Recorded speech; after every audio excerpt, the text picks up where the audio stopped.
নমস্কার। আজকে আলোচনা করব পিত্তথলির পাথর বা গলস্টোন নিয়ে। আপনি কি করে বুঝবেন যে আপনার গলস্টোন হয়েছে? হয়তো দেখছেন কতদিন ধরে খাবারটা ঠিক করে হজম হচ্ছে না, স্পাইসি অয়েলি ফুড খেলে তো একেবারেই হজম ঠিক করে হচ্ছে না, বমির ভাব হচ্ছে, বমি হচ্ছে, পেটে ব্যথা হচ্ছে, যেই ব্যথাটা কাঁধের দিকে যাচ্ছে, বা মাঝে মাঝে জ্বর হচ্ছে। সেক্ষেত্রে আপনি কি করবেন? সময় নষ্ট না করে ডক্টরকে দেখাবেন। উনি হয়তো একটা ইউএসজি করে বলতে পারবেন যে আপনার গল ব্লাডার স্টোন আছে কি নেই।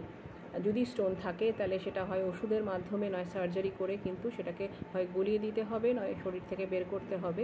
কেননা যদি এটা শরীরে থেকে যায় তাহলে ভবিষ্যতে কিন্তু এই গল ব্লাডারের ইনফেকশন হবে, ইনফ্লামেশন হবে, প্যানক্রিয়াসেরও ইনফেকশন হতে পারে, ইনফ্লামেশন হতে পারে, এবং ইন দ্য লং রান একটা গল ব্লাডার ক্যান্সারও কিন্তু হতে পারে। অতএব এই জিনিসটাকে কিন্তু নেগলেক্ট করা যাবে না।